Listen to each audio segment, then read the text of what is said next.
Hello, YouTube. Sir Dragon X here. Today, we continue with episode number 2 of our Relocating to Mexico No Bull series in conjunction with Mexico Relocation Guide, purchasing real estate here in Mexico. Before we start, I need to cover a few things. First of all, this video is long, so I've taken the opportunity of placing chapter markers in the video description below, and that way you can skip to whatever area of real estate that you're interested in. Second, I need to remind you that we're not real estate professionals. We always suggest that you contact a licensed professional real estate agent. Now, let's get started, shall we?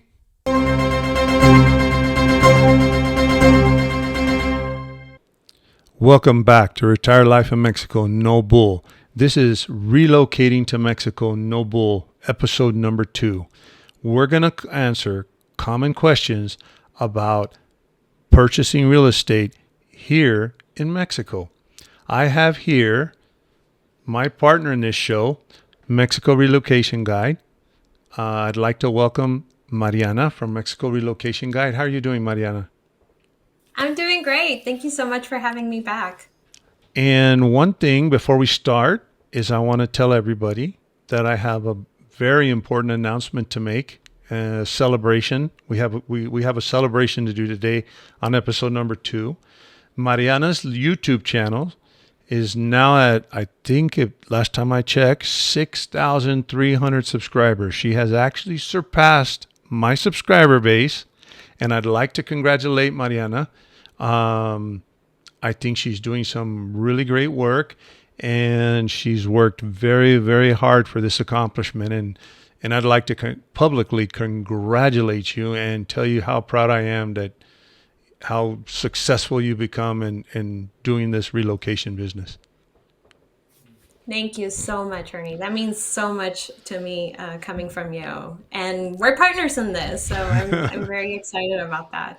No, and one of the things that is important to know is, like I've always told people, I'm not in competition with anybody. And I think when I first met Mariana, she can attest to the fact that I really liked the concept of what she was doing. And that's the reason why I stand behind Mexico Relocation Guide. I don't stand behind a lot of people. The other ones that I like to stand behind are Gringos R Us. But one of the reasons I like to stand behind them is because they're actually giving an experience. They're actually in the process of moving, and they're actually doing videos on how they're organizing everything and doing everything. So I think these are very, very important things. The other thing I'd like to mention here is that I'm not the only one that has recognized Mariana. I'm not the only one that has endorsed Mariana, but she's actually been endorsed by two expats in Mexico, Kuru Paul, who happens, in my opinion, to be one of the top informational YouTube channels for expats here in Mexico. And that's a big accomplishment. And I really, really, really am proud of you, Mariana. Muchísimas gracias. It means the world to me, really. So today we're going to go into purchasing real estate. And so why don't we go into the first question? Can foreigners actually purchase real estate? I think there's a lot of confusion here if a foreigner can actually purchase real estate. Yeah, I think you're right. I think there is a lot of confusion out there. And this is actually one of those questions that I do get a lot because a lot of people may have read a blog post or heard through a friend or, information is out there everywhere. But a lot of people read or hear that they cannot own property as a foreigner living in Mexico. And the reality is you can.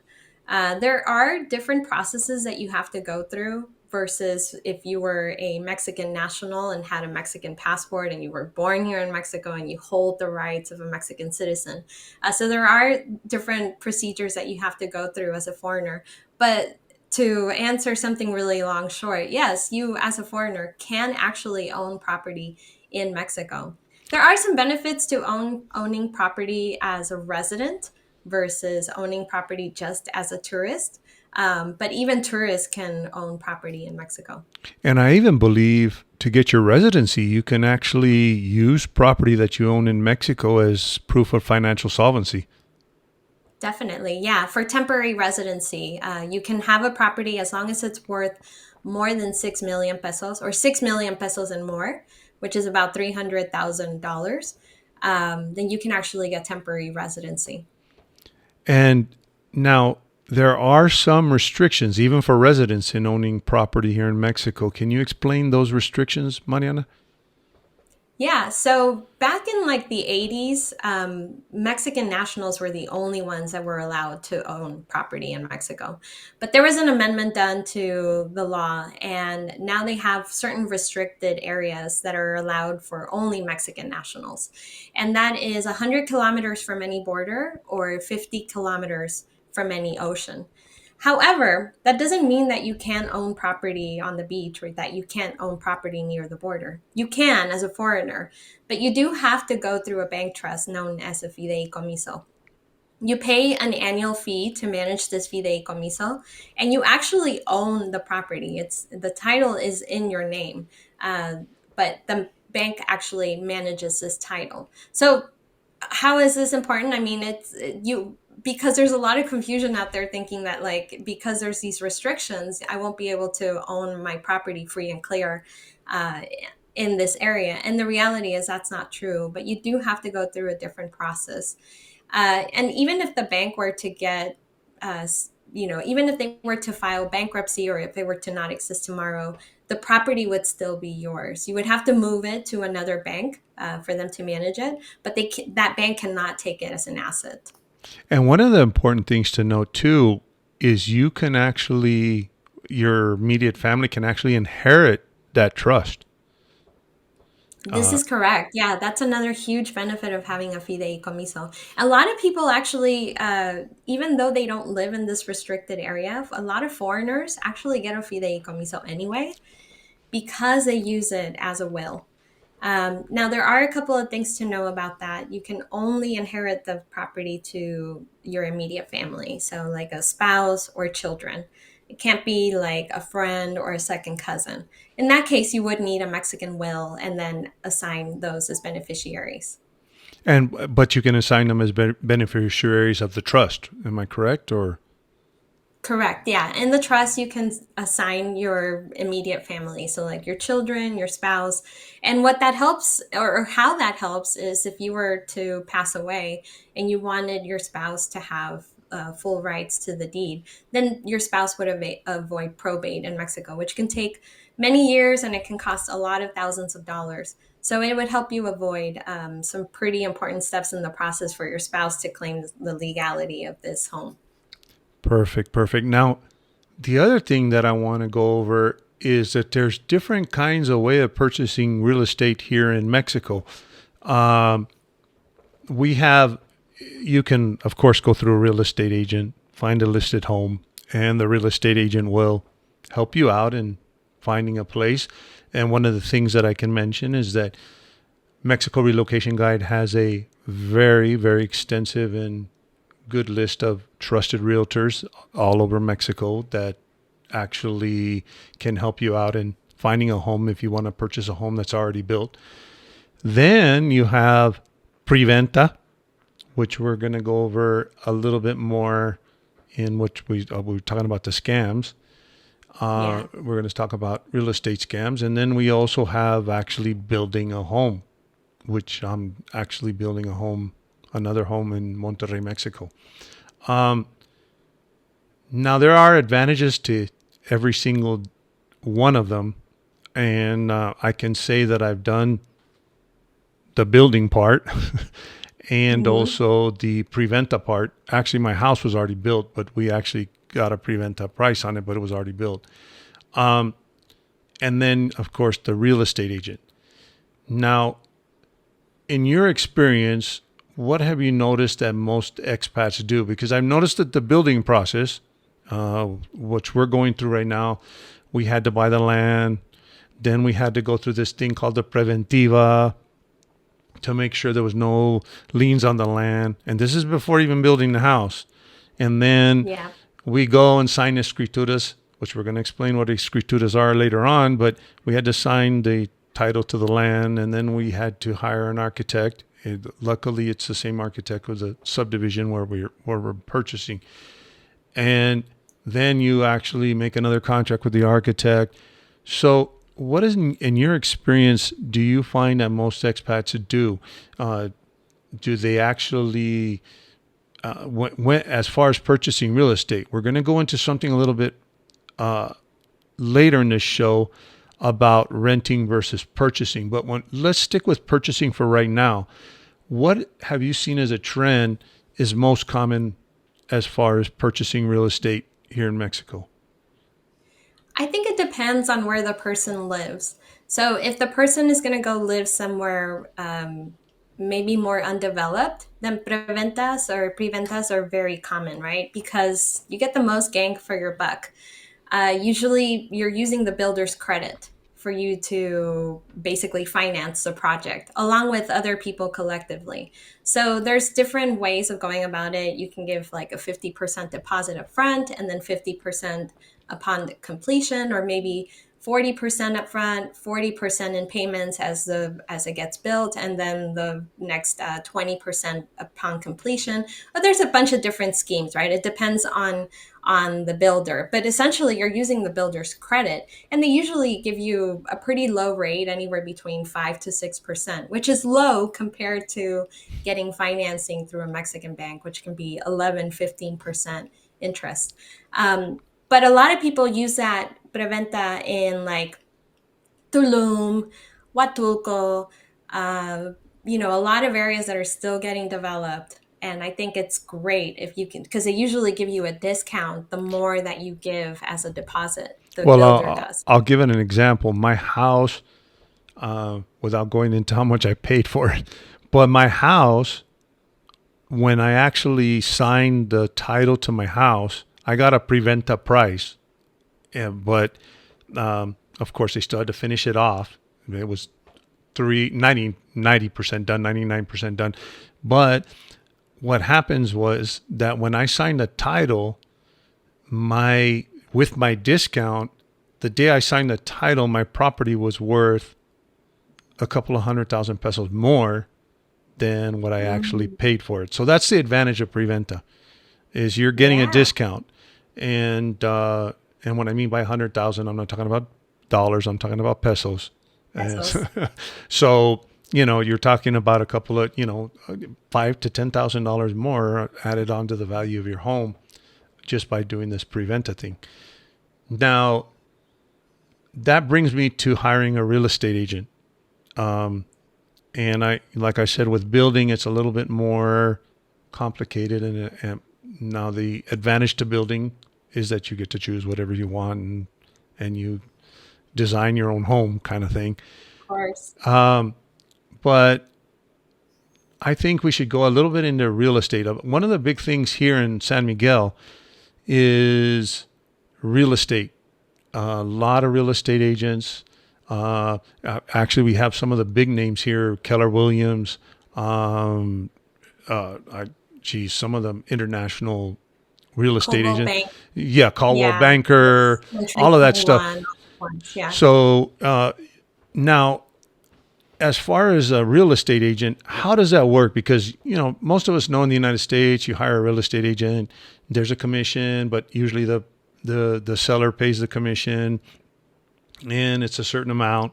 And actually, this is maybe good information for someone that's selling a house in Mexico. How does a real estate agent work here in Mexico compared to in the United States, as far as commission, if you have to pay them something, all of that type of thing? It obviously depends on the contract, but most traditional real estate transactions, the seller pays for everything.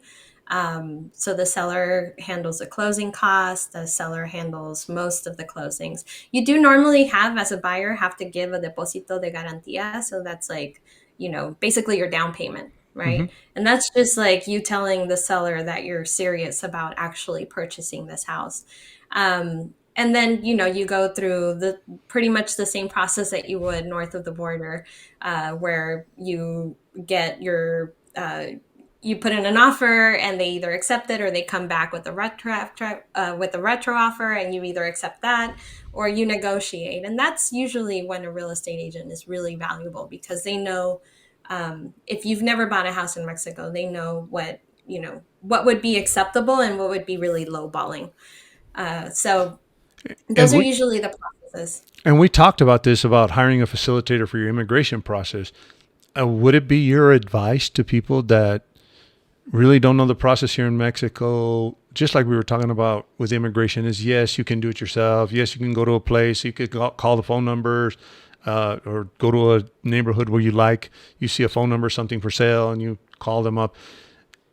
Would you actually advise a person to get a realtor versus trying to do it yourself? I mean, I, I, Absolutely. I seem to think that there's a lot of benefits to actually hiring a realtor. Yeah, absolutely. For starters, they should know the local area, right? So they should know like the local problems, which areas have maybe foundation problems because there's a lot of settling, which areas flood a lot. So they should know these things in advance if they're local to the area, or if they've at least been there for a really long time. And not all realtors are created equal. In Mexico, somebody can just say they're a realtor, and there's really nothing that stops them from selling or buying a house for you or on behalf of somebody. Mhm. So if you are hiring or shopping for a realtor, make sure that they work with a reputable broker, somebody like, a really well-known brand like the ones that you mentioned, or somebody locally that has a good reputation. If they're independent, make sure that they're licensed.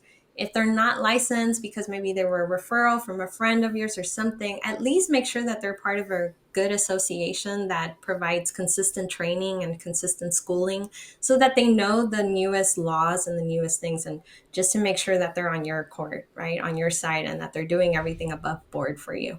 But yeah, I absolutely recommend hiring a real estate agent.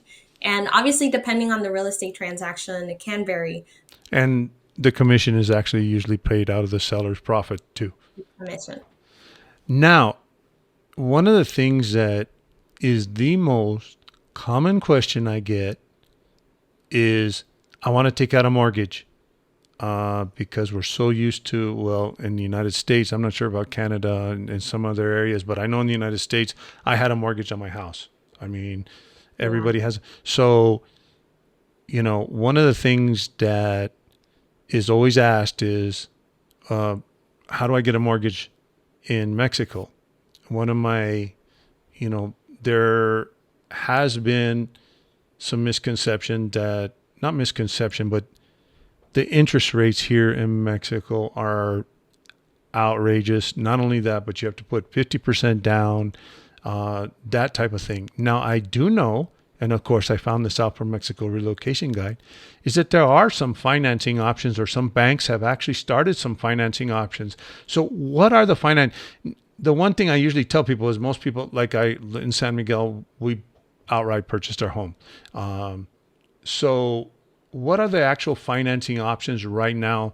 And actually, I'm excited to hear, because you had actually written that article, and is, what are the new financing options that are available to individuals that are trying to purchase a house? Yeah, so traditionally for foreigners, it's very difficult to get financing in Mexico through a bank, unless you're doing something like seller financing, where you pay them a lump sum up front and then you pay them payments for, a short period of time. And maybe that works for the seller.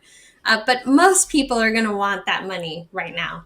So, and if you don't have, 100,000, 200,000, $300,000 cash to pay, that could really hamper your ability to be able to buy a house. It may make it impossible altogether. So there are some companies that are getting really creative north of the border. Moxie Mortgage is one of them. Their Moxie Global Mortgage is one of them, and they're out of California. And how they do it is they actually have an underwriting process for foreigners living. You have to be a U.S. citizen or a resident, so it's not available for Canadians as of yet. But they're getting really creative, and they're offering mortgages to Americans living in Mexico. Doesn't matter if you're a resident or not. Doesn't matter if you're on a tourist visa. Doesn't matter if you have temporary or permanent. What they want to see is that you have a good credit score, And then obviously they're going to ask for 20% down. Another thing that's a huge benefit is if you did get financing in Mexico through a Mexican bank, they normally ask you to get life insurance, because in case that you pass away or you can't make the payments or you flee the country or something like that, then that life insurance usually could cover in case something like that were to happen. But with this Moxie Global Mortgage, and there probably are others out there, Ernie, this is the one that I Mm-hmm. personally know because we've talked to a realtor that works with them. But their interest rates are around 6%, 6 to 7%, depending on your credit score, depending on, honestly, on like the cost of the house and things like that. But they only offer loans for existing buildings. So like preventa or like land, it doesn't cover Okay. those. It has to be an existing building or existing house. They offer loans for more than $150,000 or up to $2 million. So if you're buying an $80,000 home, it probably wouldn't work out with them. So the And they're a process, great. so the process is somewhat like getting a mortgage in the United States. I mean, they run your credit, they do all of the whole thing. It goes through underwriting, and they approve your loan, they fund your loan, the whole 9 yards. So it's kind of like in the United States. It's a U.S. mortgage. It just covers your actual property in Mexico. Well, that's awesome because up until recently, as far as your options in Mexico, and I even have family members that actually hold mortgages, it's you almost outright have to pay it Uh, 90% of it. And even Yeah, and whatever's left over, yes, they do have some special programs uh, for individuals that work for certain companies and all that stuff, but in the end, yeah, you pretty much outright buy it cash, or the whole amount. And credit cards here in Mexico and loans or any type, are the interest rates are just out the roof. I mean, so it's great to know, and that's something that I actually learned from having access to your guide, actually. So, yeah. They're a good option, and they've been around for a while. So the only I know they don't there's certain areas in Mexico that they will not loan out to. I don't remember them off the top of my head right now, but most of Mexico, I want to say it's a Yucatan that they hmm don't, and it's probably because of this, because they've had so many problems probably with ejido. hmm Because ejido is, like you mentioned, agricultural land that cannot be owned by anybody but a very specific set of people. yeah, and the Gilo land is actually, and the reason that Mexico did it is actually it's agricultural land that's usually given to a family, and then it's inherited generations and generations and everything else. Um, and that goes into, I guess, let's get into kind of like scams that go on with real estate here in Mexico, because you Oh yeah. kind of touched on that with the Yucatan.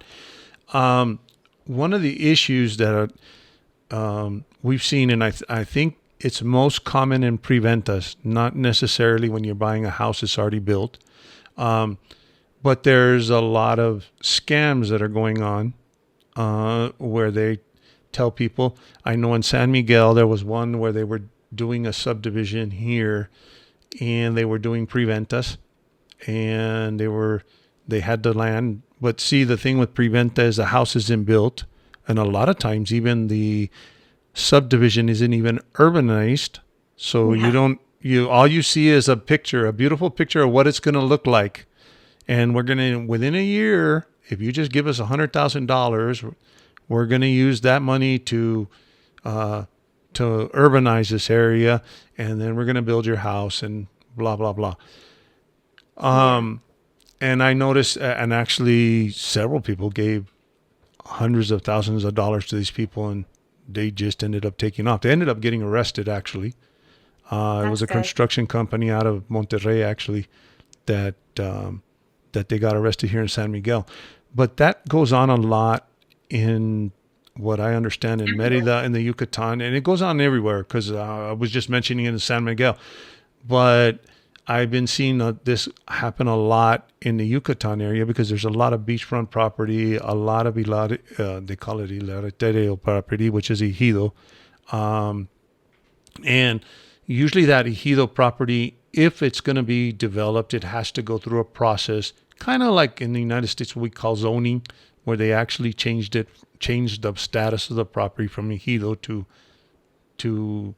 to actually Residential. Yeah. residential neighborhoods. Um, this happened in Monterrey a long time ago when, a lot of stuff that was out in the middle of nowhere, now there's houses there. But it went through a process where the government changed it from ejido land to, and sometimes what happens in this process, especially in the Yucatan, is that they haven't gone through the process of converting the land from ejido, or it's just a scam. They were never intending to build in the first place. So, what's your tips as far as avoiding this type of scam, avoiding these types of sales, or avoiding putting out $300,000 or $100,000 without? And I can tell you from my personal experience in purchasing property in Monterrey, what we did is we went and signed a contract in front of a notario. And we're going to go into what a notario is. And then not only did we sign the contract, but we did this thing called a preventiva. A preventiva is where the notario goes and makes sure that the land is legal, that the land is not ejido, all of that stuff, and it's free and clear to be sold. And then you go back and you sign the property, the contract for the land. The You did problem exactly the right thing. and but the problem in this pre-venta world is that you're not actually signing a contract in front of it. You're just signing a contract with this company that eventually promising you that they're going to build something there. Right. Is there any way that you have found to try to kind of minimize being scammed, or because sometimes the pre-venta prices are like incredibly low, and Sure. and you have this dream that you're going to get this house by the beach for half of what the other houses are that you looked at, and all you have to do is wait a year or two, for them to urbanize it and build your house. What's the best way to avoid that type of scam? The same way that you actually hire a notario up front. Normally, the notario gets involved at the end, at the tail end of the process when you're closing on a traditional home that already exists in Mexico. But when you're buying a pre-sale that hasn't been built, you're just getting this promise that it'll get built in 12 months or 18 months and they'll give you financing. I ask for the same, I tell people the same thing, that they hire the notario up front and that they look into this actual builder and make sure that they do actually have the rights to build on this land. If that's not possible, or if you just want to try to get in because maybe there's a time constraint or something, which I highly, buying a house is going to be one of the most expensive purchases you make in your life, and you probably won't do it many times, like unless you're wealthy and you have many properties everywhere. The majority of us are only going to own a few homes a year in our lifetime. Mm-hmm. But just making sure that the deed is actually registered within the public registry, which a notario can do for you. They should do it for you, and make sure that it's clean without debts. If more than one person is on that deed, that the other person has consent to actually sell this property or sell this land. Normally with a builder, it's a builder that owns the land, so it should be above board. And if that's not possible, then find out what the builder's reputation is. Do they have an online presence? Do they have references? Have they worked on other construction projects before that you can attest that were actually completed and were actually done? Because a good reputation, a good builder does not want to kill their reputation. Like that's it. It takes a while for you to build a reputation in Mexico as a builder. So a good builder doesn't want to have a bad reputation in the local economy. Um, and just ask around, right? Like if they have references, ask those people, were they happy? What kinds of things did they encounter along the way that the builder didn't disclose? All these things. But definitely, I think getting a notary involved as soon as possible, and just like paying them before you actually close on the house to ensure that the deed is clear of any debts, of any lawsuits, of anything like this. And let's go and actually, I think this is very important, Mariana. Why don't we, and I'm going to ask you I know what it is, but I'm going to let you go ahead and answer the question. You're really good at answering questions. Um, let's clarify what exactly is a notario. Uh, we call him a notary because notario literally means notary, but a Yeah. notary public in the United States is a little bit different than what a notario is here in Mexico. And we also hear the term a lot with getting copies of documents, registering your marriage, those types of things. And the first word that comes up is notario, and notario also comes up in real estate. So, can you explain to the audience what a notario actually is? Sure. So, a notario for terms of real estate is basically like your title company, right? They're the ones that are going to check to make sure that their deed is clean, that the person who is selling it actually has permission to sell it. All these things, they'll do these things for you. And like you and I were talking about, if you're a foreigner, then they'll even process some additional paperwork for you to make sure that as a foreigner you can actually own this property. So that's what the notario does. But to be a notario, not just anybody can be a notario. It's not like the US where you just, you pass a course and then you get licensed to become a public notary. It's very different in Mexico. For starters, you have to be a lawyer, and you have to have practiced law for at least 5 years. And then the court appoints you as a notario. So you are not only a specialized attorney, you have been in practice for a pretty substantial amount of time, so you have some knowledge. But then on top of that, the court actually has to appoint you as a notario. So you're like, in Mexico, a notario is basically the most prestigious title a lawyer can have. And there's only a limited amount of them in every single county or every single municipality in Mm-hmm. Mexico, because they get appointed by their local government, and they are truly like the most important part of the process in many legal documents. So you definitely want to make sure in a legal real estate transaction that you choose your own notario. Don't let the buyer choose one for you, because then that's a conflict of interest.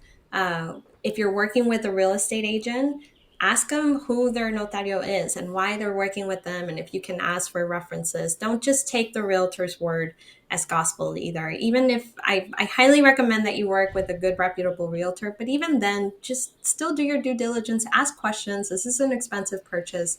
But a notario is truly like the highest level of in terms of legality in the court systems in Mexico. And actually, I kind of, to simplify the answer when everybody asked me what's a notario, is I said basically they're the ones that certify any kind of legal document in Mexico.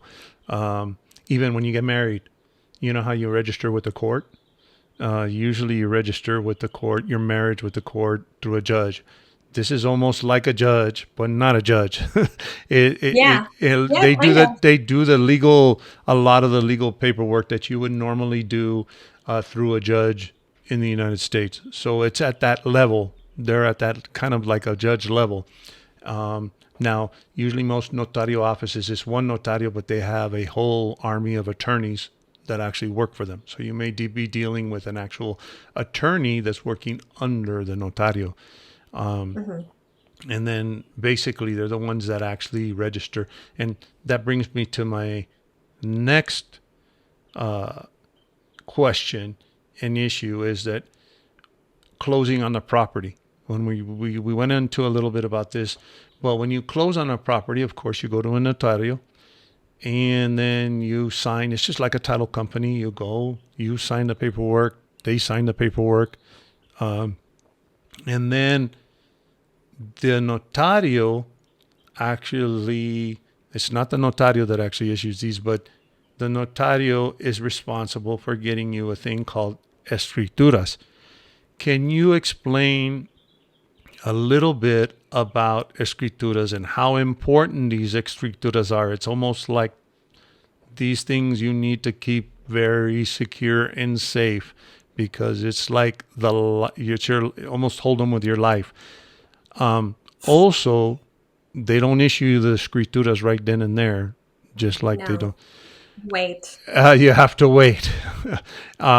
Usually, it takes up Actually, in San Miguel, it took me 2 months or 3 months before I got my escrituras. Can you explain the closing process, and then not only the closing process, but the escrituras, what they are, and exactly how that process works? Yeah. Full disclosure, I'm not a realtor, so keep in mind that whatever I give the information on this channel is given to me by the realtors that we work with in the online guide. So I want to make sure that everybody knows that, um, just straight off the bat.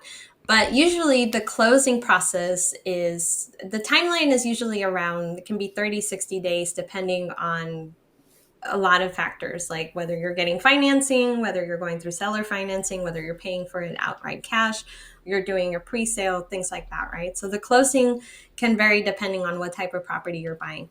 Another thing that I recommend doing, if it's possible in your area, it's not required in Mexico by any means, especially if you're buying a property cash, but I really do recommend getting an inspection.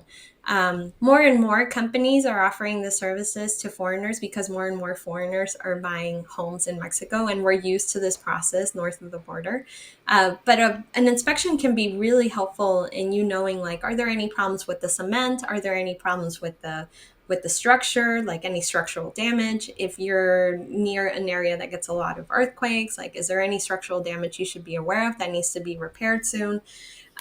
If you're in a flood area, like it, all these things are important. Luckily, in Mexico, there's not a lot of mold because everything is built with cement. Mm-hmm. And also, houses don't tend to burn down for the same reason. But with that being said, make sure that your inspector also checks for electrical problems, things like that, that just will cause you a financial burden in the future. So that should be part of your closing process if you're buying a home in Mexico. Usually, when all parties have accepted the terms of the purchase, then uh, normally, if you're working with somebody like in the Lake Chapala area and San Miguel, in one of these areas where there's a lot of expats, some realtors will have escrow accounts where you can put money into, an external account that they manage. And it's not necessary in Mexico, but it can be part of the process, especially in these areas. Otherwise, you would have to send it to the seller directly, or the seller's realtor directly, to basically guarantee that you're going to buy this house. The closing usually takes 30 days if you're buying a traditional home. At the time of closing, if you can't be in Mexico, let's say you live in the US, you only came to Mexico to buy this house and you plan to go back to the US or to Canada, you can actually sign a power of attorney over to your realtor. So that's a very common thing in Mexico too. In case anybody's watching and wondering, like, what if I'm not personally there? Just make sure that you actually have seen the house, you like the house, you agree with everything that is in the house. Don't sign a power of attorney unless you've actually seen the home. And But the if you want power to, the power of attorney is known as a carta de poder, then here in right, Mexico, and that right. that that's basically what it's called. So if you're curious and you say, I want to give you a power of attorney, and they don't know what they're talking, it's called a carta de poder. Exactly. Yeah. So just make sure you don't sign it over this carta de poder or Hmm. nota poderial. Sometimes some people say that. I think, although it's more on the financial side. Um, but don't sign this power of attorney unless you've actually seen the house and that you really trust the real estate agent that you're working with. That's And another really big. and I'll actually go further on the inspection thing. I actually had an inspection done on my house before I purchased it. There were several issues with the house, and I was able to get it fixed, or was able to tell the seller, you know what, until you fix these issues, we're not going to buy the house. So it is very important to get an inspection, and it's money well spent. Yeah. And, Um, and, and you can correct me, but I mean, normally an inspection is, 6,000 to 12,000 pesos. It just depends on the size of I the home and how much I they're doing. I don't remember how much it cost. And actually, the person that inspected my home here, he's not an actual inspector here in Mexico. He's from New Zealand, and he gave me a lot of insight into the actual structural integrity of the house and everything else that maybe a normal inspector wouldn't be able to give me insight into. And we also made some modification. Actually, he even gave some suggestions on how to make some modifications to the house that we There had you go. that we told the architect, hey, can you do this? And he said, yeah, not a problem. And then we made another negotiation to have him build these certain modifications to the house. And they were built before we actually ended up having, buying the actual the property. So it does help a lot to get that inspection done. And Yeah. so I think But we, normally it takes about 90 days once you actually close for you to get your escritura. And it's a waiting game at that point. But you can inhabit the house at that point if that's what you've agreed with the seller. But you are usually waiting for that escritura for a couple of months. well, and also you officially sign in front of the notario that you purchased the house. So it is yours at the time of sign. This is the confusion that I think everybody has. But they didn't give me my title because the Escrituras is basically the title to your home. Yes. And then, of course, what the notario does is they go and they register that escritura with whatever municipality, whatever government. They take care of doing that. In the United States, what I've noticed is in owning a home in Texas, I don't know, every state's different, but in the county holds your title and your deed. You go in, you sign it with a title company. The title company registers your deed with the county. And if you ever need it, or if you ever need a copy, you just go to the county and you say, I want a copy. One of the things that I have been advised is that these escrituras that you get 90 days later, now, like I said, you officially own the home the minute you sign and the minute the seller signs. So that's not a problem. You own the home. You can inhabit the home. You might have, like you said, made some arrangements with the seller. Seller says, I need 10 days extra to get out or whatever. A lot of times you can place that in the sales contract that you're going to give them 10 days, but it's yours. But it takes 90 days to get these escrituras. And then they give you this big folder. I have my escrituras, and it's the actual legal sealed documents that of the title of your house. And so these are the things that, and then here's the other issue that you have is yes, it's registered with the municipality, but it's also the one that's the custodian of the documents is the notario. So let's say the notario goes out of business or for any reason, they are supposed to transfer their records to another notario, but those escrituras are very, very important that you keep them and save them in a safe place. Because if you ever want to sell the property, if for some reason you can't find the original notario and get a certified original copy from the notario, you have an actual certified copy of your title. So this is one thing that I always tell everybody: guard these escrituras with your life, because that's the official document that you own the house. So Yeah. It's time to get a fireproof safe, a flood-proof exactly. safe, a burglar-proof safe, Or, and just or what we do is we have family back in the United States, and they or secure it that for us, and or that. Yeah. and that's what we do. And one of the things that you will find too is that a lot of times to hook up your electricity, to do certain things, you will be asked for your escrituras.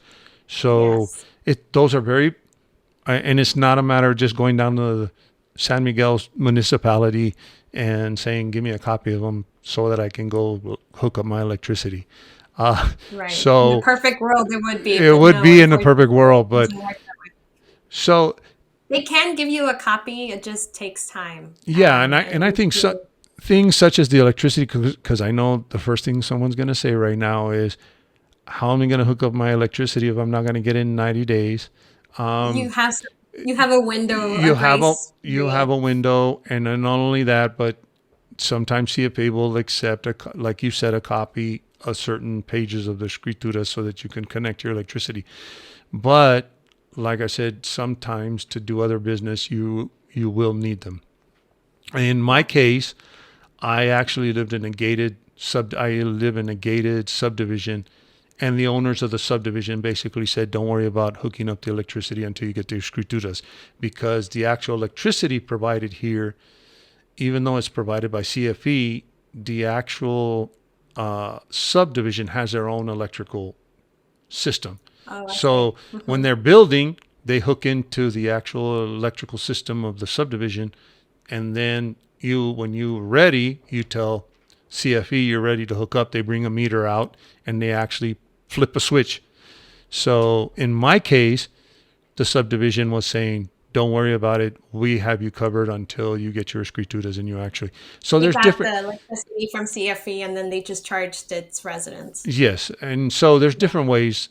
So not to worry when we say it's going to take 90 days and you're not going to have electricity, you will have electricity. Sure.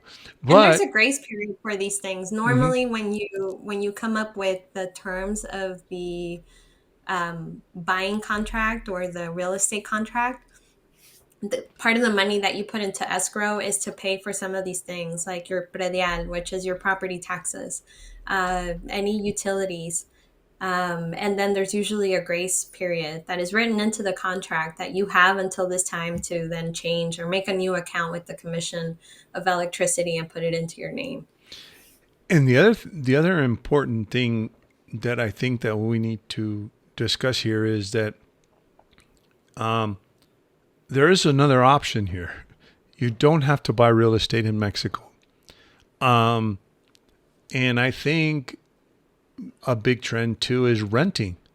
So Definitely. can you explain, even though this is about buying property, what are the advantages of renting over owning?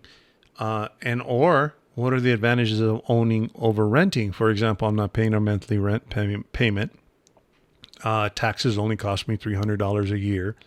Exactly. So there's an obvious benefit to owning, but I also understand at the same time, you may not want to spend your whole 401k on purchasing a property, or Or you you may might not have you any may not low have the income. mean. Exactly. Mhm. So can you kind of go into renting versus owning, because that is a Yeah. viable option. Definitely.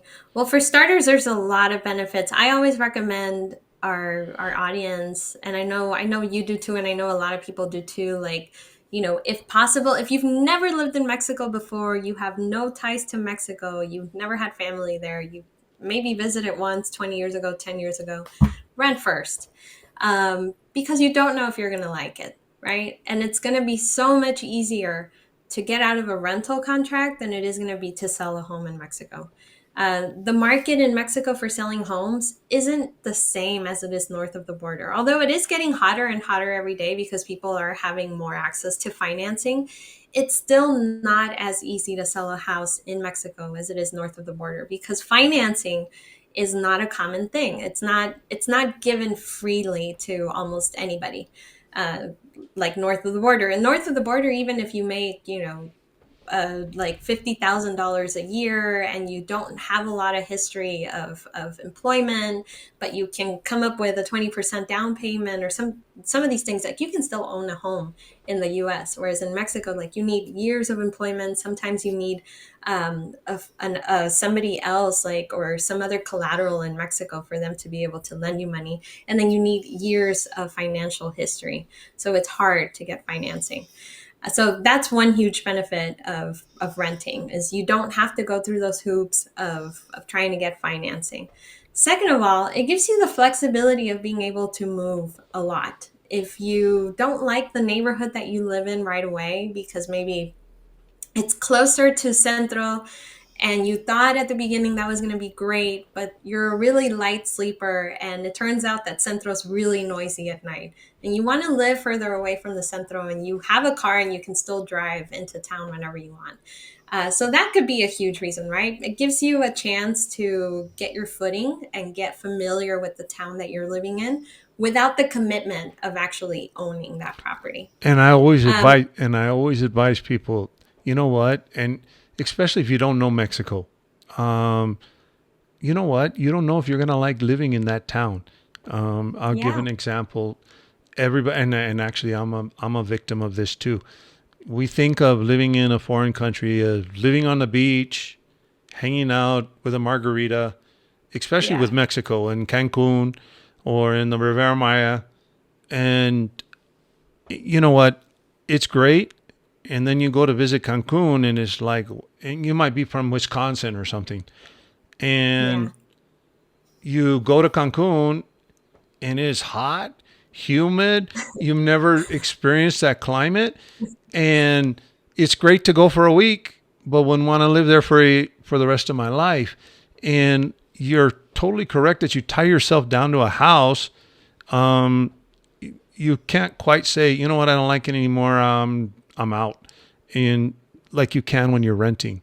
And I think that's a very big thing. And even what I do even suggest is even when you're looking for real estate, and one of the reasons why I want to bring up renting here is why not rent in the town that you want to live and see if that's where you want to live? It gives you 6 months, a year to actually look for a house in the area you want to live.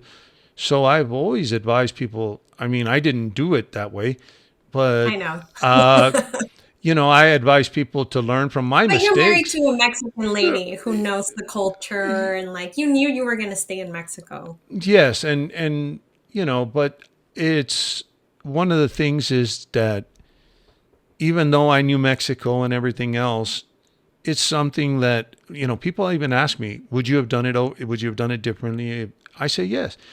When my particular case, we were very lucky that it worked out. And Hmm. we love the area, we love the place, we love the town. So, and then we ended up in a subdivision that is peaceful, everything that we ever wanted. But you know that luck, I mean, it doesn't happen 100% of the time. So, I agree. what's the best thing to do? Rent, especially if you don't know the area. And you might even go and end up in Cancun and say, you know what, Cancun's not for me. You move over to San Miguel and go, wow, this is like the best place in the world. Okay, I want to buy here. So even if you do Yeah. have the money, sometimes it's best that you rent first. I've always said that.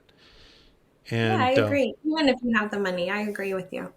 yeah, and then especially also on rentals, I think another advantage of rentals too is some rentals, internet's included, electricity's included, everything's included. So you already know that for this $800 a month, this everything's going to be included. I'm not going to, I already know what to budget for my housing cost. Now, Yeah. what I will say is the advantages of owning real estate is that my house has probably gone up in value a lot Yeah. more. I just sold a house in the United States, and I will tell you that the appreciation in the United States, and even in a hot market where people are selling left and right, it's actually probably going to go down again. But in a hot market, when I sold the house, I can tell you right now that the appreciation on the house in Texas was nowhere close to the appreciation on my house here, what I could sell it for here. But you have a point. Most houses in my neighborhood, it takes 6 months to a year before they actually are sold. Yeah. Property values don't go down here, very rarely. They only go up, and probably my house has doubled in value, investment wise. But at the same time, if I want to sell it, it's not like what I did in Texas. In 30 days, I had it sold. Yeah, very It doesn't different. work that way. Yeah. Unless So it's underpriced, and then you can sell it maybe very quickly with somebody who's very motivated and has the cash and means to do it. I think we'll wrap up today's show, and I really thank you for coming on, Mariana. I'm looking forward to a Thank lot more you. shows, and like I said, congratulations on your subscriber base. And as I always say, and like I said in my last show, Mariana offers relocation services. She also has a guide that's very, very comprehensive. She works very hard at what she does, and I can personally vouch because I have access to the guide. I get updates almost daily I think she works a little bit too hard sometimes. But you know what? And not only does she offer these services, but one of the things that's important to note, that I think that's really important to note about these services, is that she gives a comprehensive list of contacts that you can contact. And she doesn't sugarcoat moving to Mexico. Her goal is to actually help you relocate to Mexico. One of the interesting articles that you wrote and actually sent out to your people was reasons why Mexico might not be for you. Yeah. And I think it was 10 reasons or 15 reasons. And and it was a really neat article because it wasn't even discouraging people not to come to Mexico, but it was an actual article saying, look, this is what to expect when you move to Mexico. Your electricity might be different, or this might be different, or that might be different. So these are things that you might be able to read these articles and say, okay, now I know what to expect, instead of being surprised when you get here that things don't work the same as they work over there. So I think this guide's very invaluable. I don't make any money off of. I have a referral link. Oh, I don't even have a referral link. I think I have a link directly to your website, but I have a coupon code that you can use for 10% off the guide. And like I said, it's well worth the investment, and it's kept up to date. Mariana does a very good job of doing that. She also holds a lot of free services. We just used one as an example, her YouTube channel, which hopefully we'll be celebrating 10,000 in one of the future episodes. And I really, really, really suggest that you look into this guide, and the link will be in the video description. And thank you very much, Mariana, for coming on. Thank you. Also to note, I will be placing chapter markers on all these questions so you can jump around, because I do know that this video is close to an hour. So if you have just one particular question you want answered, go straight to that in the chapter markers, and you don't have to go through the whole video just to try to get your question answered.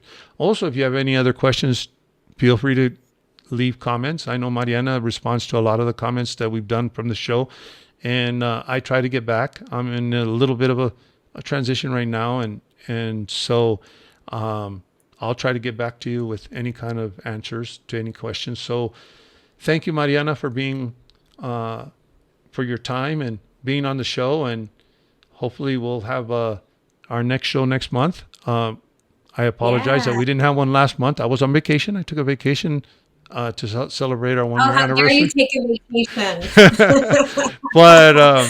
But thank you very much. And everybody, stay tuned for the next episode of Relocating to Mexico. No bull. Thanks, Mariana.